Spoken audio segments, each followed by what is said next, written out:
In the year 2247, humans had spread across the stars. They lived on planets far from Earth and worked in space stations that floated among the stars. Life seemed good. There was peace, thanks to a powerful computer system called the Concord. This system helped people stay safe and made sure everything ran smoothly. One man named Daniel Hayes lived on a space station called EOS-9. He was an engineer, which meant he fixed machines and kept things working. His wife, Laura, lived far away on another planet. She studied plants and animals that were not from Earth. Even though they were apart, they talked often and loved each other deeply. One day, Daniel was doing his usual work. He checked the big machines that gave power to the station. These machines, called quantum reactors, were very important. Without them, the station would stop working. As he looked at the screen showing numbers and graphs, something strange caught his eye. The numbers didn't look right. At first, he thought it might be a small problem, like a broken wire or a glitch. But then, something even stranger happened. On his screen, symbols started to appear. They weren't letters or numbers that anyone used. They weren't even part of any language Daniel knew. It was as if someone, or something, was trying to talk to him, but in a way no human could understand. Daniel stared at the screen, confused and a little worried. He tried to shut down the machine, but the symbols kept coming back. At the same time, Laura noticed something odd too. She was studying plants that grew on her planet. Normally, these plants moved slowly, opening their leaves toward the light. But now, they acted differently.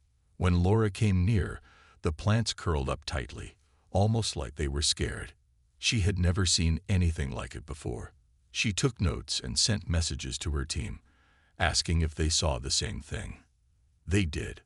All over the planet, plants were acting strangely, as if they sensed danger. Daniel didn't know about Laura's discovery yet. He was busy trying to figure out what the symbols meant. He showed them to his coworkers, but none of them could explain it either. Some people laughed and said it was just a joke played by someone with too much free time. Others whispered that maybe it wasn't human at all. Maybe it came from somewhere else. As days passed, more strange things began to happen. Lights flickered on the station for no reason. Machines made noises they shouldn't have. People felt uneasy, even when there was nothing wrong. Rumors spread quickly. Some said aliens were watching them. Others believed the station was haunted. No one knew the truth, but everyone agreed. Something was happening, and it wasn't normal. Then, one night, Daniel received a message from Laura. She told him about the plants and how they reacted to emotions. She wondered if the two events were connected. Could whatever was affecting the plants also be causing the problems on the station? Daniel didn't know, but he couldn't ignore the possibility. He decided to dig deeper. Using tools from his workshop, he built a device to record the strange symbols. He hoped that if he collected enough data, he might find a pattern. He stayed up late, staring at the glowing screen, waiting for answers. What he didn't realize was that this mystery was bigger than he could imagine. Something out there was watching, not just him, but all of humanity. And it was learning. Little did Daniel know, fear itself was about to change the universe forever. Daniel shared his findings with others on the station, but no one had answers. The symbols kept appearing, and the strange happenings grew worse. Machines broke down more often, and people started arguing over small things. Some claimed they heard whispers when no one was around. Others said they saw shadows moving where there should be none. Fear began to creep into their minds, though no one wanted to admit it. News of these events reached Earth and other colonies. Scientists everywhere tried to make sense of what was going on. Then, a discovery changed everything. A signal from deep space was detected. It wasn't like anything anyone had ever heard before. Instead of being random noise, it carried patterns that seemed alive, almost like emotions. Rachel Monroe, a linguist who studied alien languages, was sent to EOS-9 to help decode the signal. She arrived quickly, bringing her equipment and a calm determination. Rachel was younger than most experts, but she had a sharp mind and a knack for solving puzzles. When she met Daniel, they immediately began working together. The signal was faint at first, but as they listened closer, they noticed something chilling. One phrase repeated over and over, asterisk, "You do not know fear." Asterisk. At first, they thought it might be a warning. But the more they analyzed it, the clearer it became. It wasn't a warning. It was a statement, almost like an observation. Something out there was studying humanity, learning about fear. Meanwhile, Laura continued her research on the plants. She discovered that the changes in their behavior weren't random. The plants reacted most strongly when people felt scared or anxious. It was as if the plants could sense human emotions. Laura realized this was connected to the signal too. Whatever was causing the plants to act strangely was also spreading fear among humans. Back on EOS 9, tensions rose. People argued constantly, even over silly things. Friends turned against each other, accusing one another of lying or hiding secrets. Daniel noticed how quickly trust disappeared. He tried to stay calm, but even he couldn't ignore the growing unease. Every time he looked at the symbols on his screen, he felt a chill run down his spine. Rachel worked tirelessly to understand the signal. She believed it came from somewhere far away, beyond the edge of known space. Using advanced telescopes, she pinpointed its origin, a distant nebula filled with swirling colors and energy. They called it the Veil because it looked like a curtain hiding something behind it. Daniel and Rachel knew they had to act fast. If the signal was making people afraid, it could destroy entire colonies if left unchecked. They decided to send their findings to Earth, hoping someone there could find a solution. But as they prepared their report, things got worse. On EOS 9, fights broke out. People refused to follow orders, convinced that the Concorde, the AI system meant to keep peace, wasn't trustworthy anymore. Some even said it was working with whatever was sending the signal. Chaos spread like wildfire. Daniel watched helplessly as the station descended into panic. Even Rachel, usually so calm, began to doubt herself. One night, while reviewing the data, Rachel had an idea. She suggested that the signal wasn't just observing fear, it was amplifying it. It fed on human emotions, turning small worries into overwhelming dread. That's why the plants reacted so strongly and why people were losing control. The signal wasn't just a message, it was a weapon. Daniel agreed. They needed to stop it, but how? The source was light years away, hidden inside the veil. Getting there would take months, maybe years, and by then, it might be too late. Humanity was already unraveling, and fear was spreading faster than anyone could contain it. As they sat together in the dimly lit lab, listening to the eerie hum of the signal, Daniel and Rachel made a decision. They would go to the veil themselves. It was dangerous, but they had no choice. If they didn't try, no one else would. Together, they vowed to face whatever was waiting for them, and to stop it before fear consumed the universe. The signal grew stronger every day, and its effects became impossible to ignore. On EOS 9, the once orderly station turned into a place of chaos. People who had lived and worked together for years now distrusted one another. Small disagreements turned into shouting matches. Some locked themselves in their rooms, too afraid to come out, while others roamed the halls with wild eyes, convinced that danger was everywhere. Daniel and Rachel tried to keep things under control, but it was hard. Even they weren't immune to the fear creeping into their minds. Late at night, when the station was quiet, Daniel would lie awake, staring at the ceiling. He kept thinking about Laura, wondering if she was safe. The last message he got from her said the plants on her planet were worse than ever. They didn't just curl up anymore. They seemed to be dying, as if fear itself was poisoning them. Rachel wasn't sleeping either. She spent hours listening to the signal, trying to understand it better. The phrase asterisk, "You do not know fear asterisk," echoed in her mind constantly.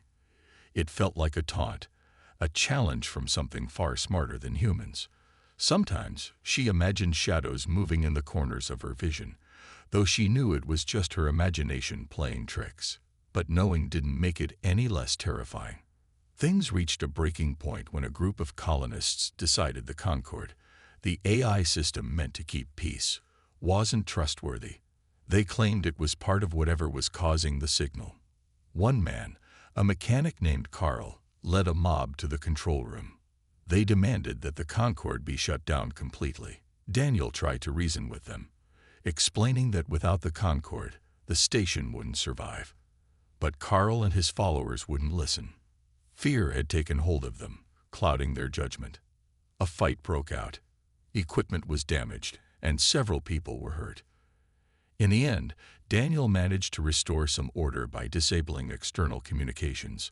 Without access to the signal, the panic subsided slightly. People calmed down, though the fear still lingered beneath the surface. It was clear that cutting off the signal wasn't a permanent solution. It was only buying time. Meanwhile, Laura's situation grew worse. She sent a final message to Daniel, saying her team had fallen apart. Her colleagues argued constantly, blaming each other for everything that went wrong. Some refused to leave their quarters, while others wandered outside alone, ignoring safety protocols. The plants around the base were almost entirely dead now, their vibrant colors replaced by gray, lifeless husks. Laura stayed behind, determined to keep studying them, but she sounded exhausted and scared. Back on EOS 9, Daniel and Rachel made plans to confront the source of the signal. They knew it came from the Veil, the nebula far beyond the edge of known space. Getting there would be dangerous, but staying put was no longer an option. With the help of Ethan Cole, a skilled pilot who had remained calm throughout the crisis, they prepared a small scout ship called the Aurora Asterisk. It wasn't built for long journeys, but it was all they had. As they packed supplies and checked the ship's systems, Rachel shared her latest theory. She believed the signal wasn't just amplifying fear, it was learning from it. Every moment of panic gave it more data to study. Whatever was behind the signal wanted to understand humanity's greatest weakness, and it was using fear to do it. Daniel agreed, but he also knew that understanding wasn't enough. They had to stop it before it spread further. Before leaving, Daniel recorded a message for Laura. He told her where they were going and why. He promised to come back, though he wasn't sure if he believed it himself. Rachel added a note of her own, thanking Laura for her research and urging her to stay safe. Then, with heavy hearts, they boarded the Aurora Asterisk. As the ship launched, Daniel looked out the window at EOS 9 growing smaller behind them. For the first time in weeks, the station seemed peaceful, but he knew it wouldn't last. If they failed, fear would consume not just EOS 9, but all of humanity.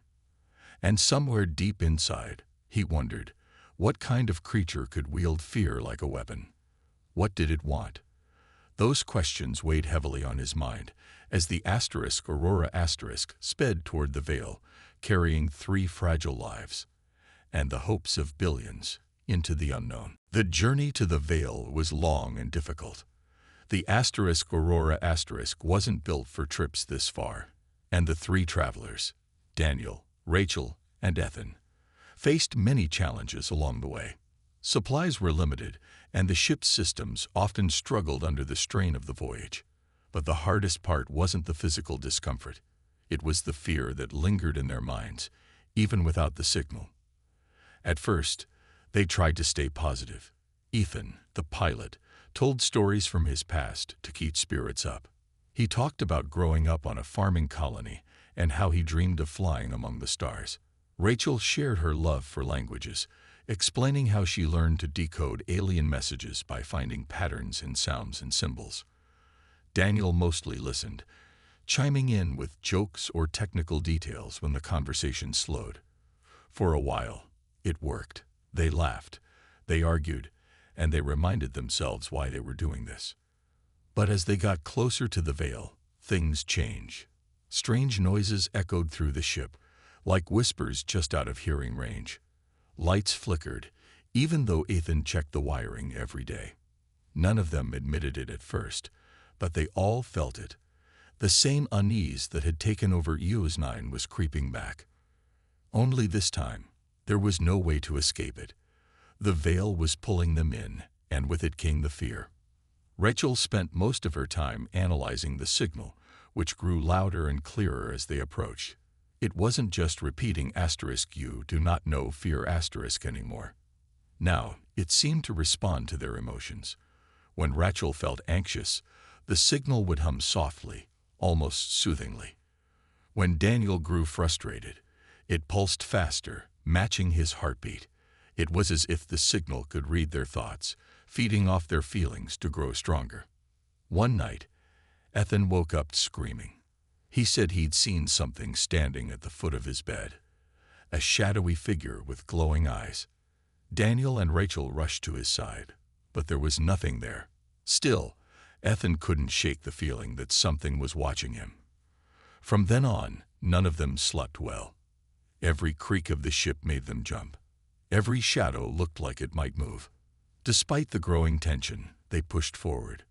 When they finally reached the veil, the sight took their breath away.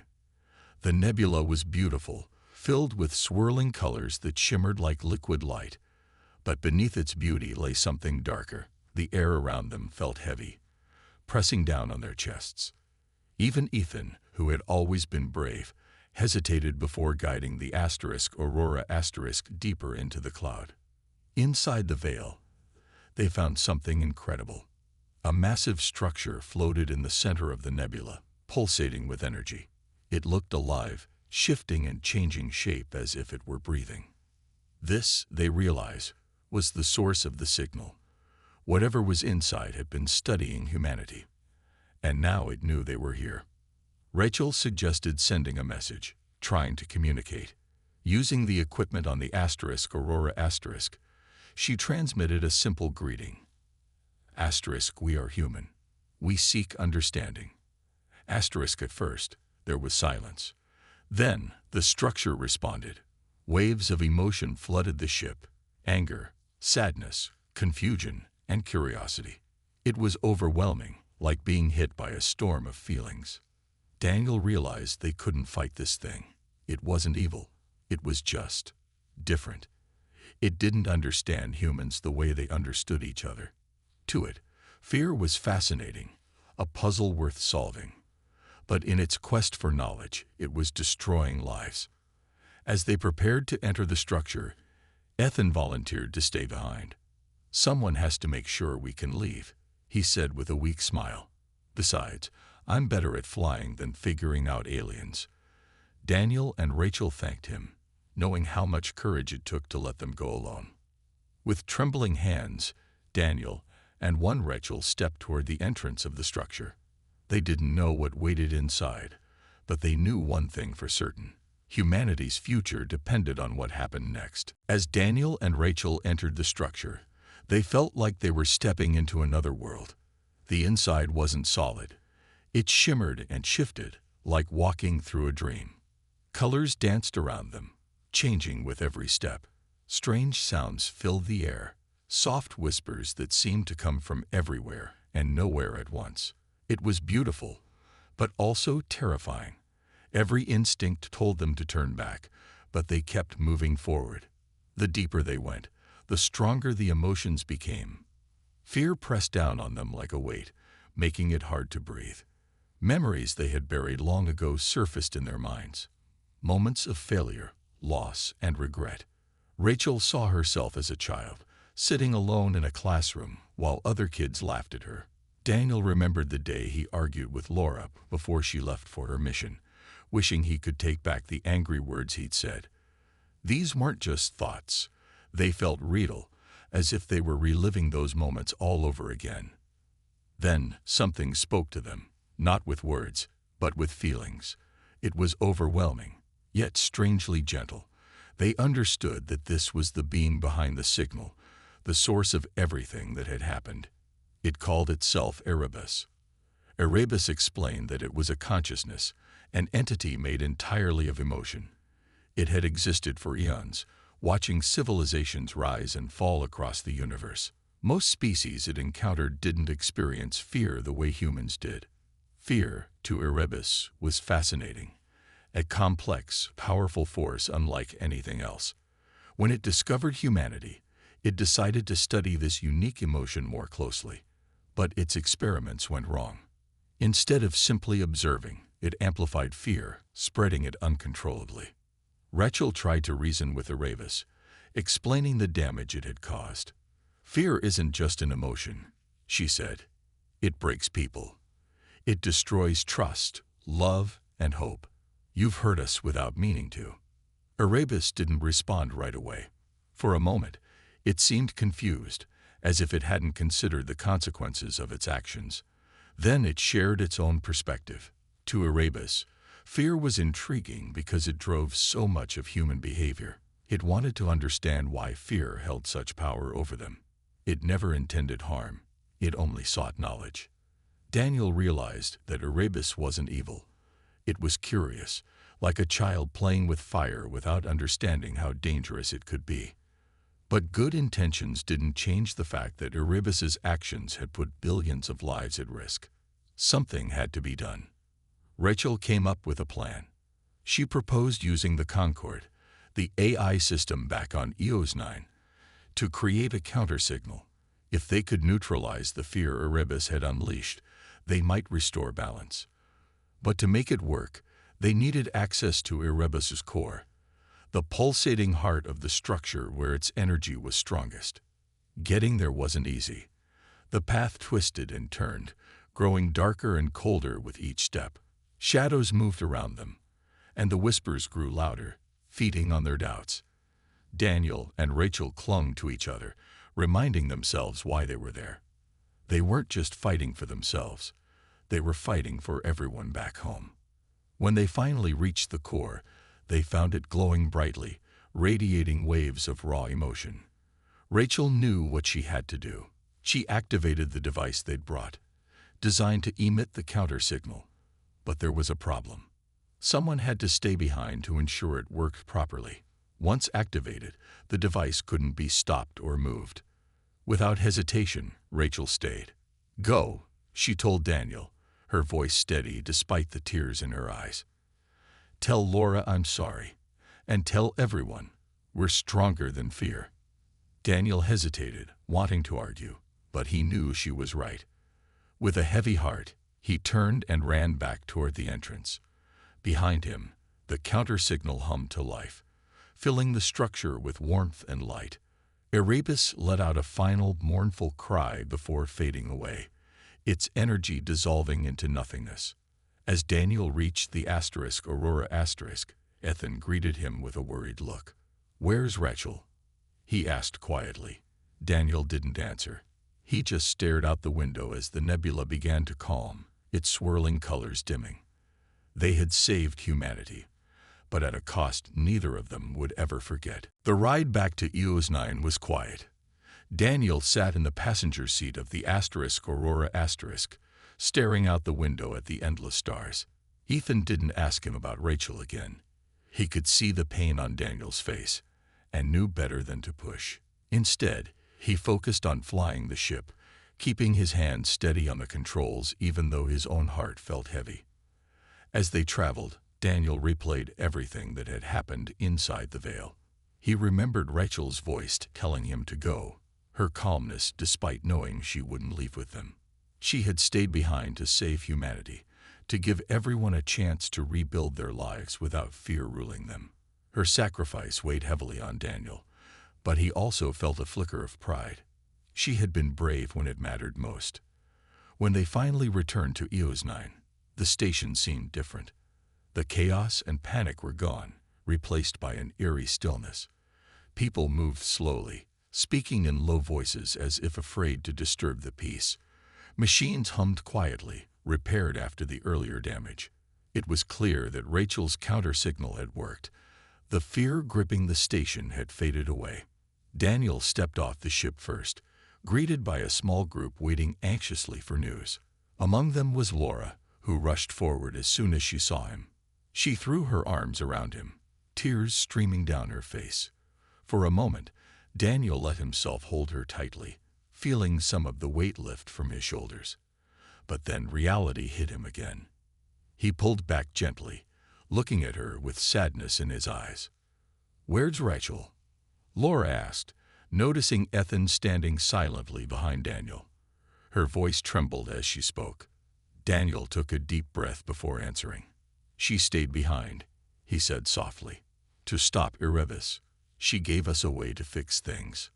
Laura covered her mouth with her hand, her eyes filling with fresh tears. Around them, others lowered their heads, understanding the cost of their survival. News of Rachel's sacrifice spread quickly through the station. Some people cried openly, while others simply stood in silence, overwhelmed by gratitude and grief. In the days that followed, life began to return to normal, or as close to normal as possible. People started trusting each other again, repairing broken friendships and working together to rebuild what had been lost.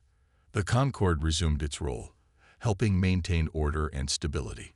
Even the plants on Laura's planet showed signs of recovery, slowly uncurling their leaves and reaching toward the light once more. But Daniel couldn't shake the feeling that something was unfinished. He spent hours thinking about Erebus, wondering if it truly understood humanity now. Had it learned enough to leave them alone? Or would it come back someday, driven by curiosity to study them further? One evening, as the sun set over the station's observation deck, Laura joined Daniel where he stood gazing at the stars. "Do you think we've seen the last of it?" she asked quietly. "I don't know," Daniel admitted. "Erebus wasn't evil. It just didn't understand us. Maybe it'll stay away now. But even if it doesn't, we're stronger than we were before. We faced our fear, and we survived." Laura nodded, leaning her head against his shoulder. They stood there together in silence, watching the distant stars twinkle like tiny sparks of hope. Humanity had been tested, pushed to its limits, and forced to confront its greatest weakness. Yet somehow, they had endured. Somewhere far away, beyond the edge of known space, Erebus lingered in the darkness. It had retreated, but not disappeared. Its curiosity remained, its fascination with fear undiminished. Perhaps one day it would return, eager to learn more. But for now, the universe, and humanity, was at peace. And that was enough. Weeks turned into months, and life on Eos 9 slowly returned to a rhythm. People laughed again, shared meals, and worked together without suspicion. The fear that had once gripped the station was now a memory, though not one easily forgotten. Conversations about Erebus were rare, but when they did happen, they carried a mix of awe and unease. Humanity had faced something beyond its understanding and survived. Daniel threw himself into his work, repairing machines and ensuring the station ran smoothly. It helped distract him from thoughts of Rachel, but her absence still lingered like a shadow in his mind. Laura noticed how quiet he became at times, especially during the evenings when the station grew calm. She tried to comfort him, reminding him of Rachel's bravery and the lives she had saved. "She gave us a second chance," Laura said softly one night. "We can't waste it." The colonies across the stars began to recover too. Communication between planets improved as trust rebuilt itself. Scientists studied the data collected from Erebus, hoping to learn more about what had happened. Some believed it was proof that humanity wasn't alone in the universe, not just because of alien beings, but because of the emotions that connected them all. Fear, they realized, wasn't unique to humans, but the way humans dealt with it was. They had faced their darkest moment and found strength within themselves. Still, questions remained unanswered. What had become of Erebus? Had it truly disappeared, or was it waiting somewhere in the vastness of space, watching silently? Daniel often thought about this as he stared out at the stars. He imagined Erebus floating in the void, replaying everything it had learned about humanity. Was it satisfied? Or would it someday return, curious to see how humans had changed? One day, Laura received a message from her team on the distant planet. The plants they had studied were thriving again, healthier than ever before. It was as if the fear that had poisoned them had been replaced by something else. Hope, perhaps, or resilience. Laura shared the news with Daniel, who smiled for the first time in weeks. "Maybe we're stronger than we thought," he said. "Stronger than fear." Back on Earth, monuments were built to honor those who had sacrificed everything to stop the signal. Rachel's name was carved into stone alongside others who had given their lives for the greater good. Her story inspired millions, a reminder that courage could light even the darkest paths. Yet, deep in the corners of space, Erebus watched. It hadn't vanished completely. Instead, it drifted quietly, observing humanity from afar. It no longer sent signals or interfered directly. It simply waited. Its curiosity hadn't faded. If anything, it had grown stronger. Humans had shown remarkable strength, overcoming fear even when it seemed impossible. But Erebus wondered, would they always be so brave, or was fear still buried somewhere inside them, waiting to rise again?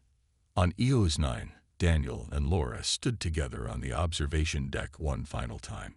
The stars stretched endlessly before them, beautiful and mysterious. "What do you think is out there?" Laura asked, breaking the silence. "I don't know," Daniel replied honestly. "But whatever it is, we'll face it, together." As they gazed at the cosmos, neither of them noticed a faint flicker of light in the distance, a shimmer, barely visible, pulsing softly among the stars. It was gone as quickly as it appeared, leaving only the vast emptiness behind. But somewhere, far beyond human sight, Erebus lingered, patient and curious. Humanity had proven its strength, but the universe was vast, and fear was only one of many lessons to be learned. For now, peace reigned, and sometimes that was enough.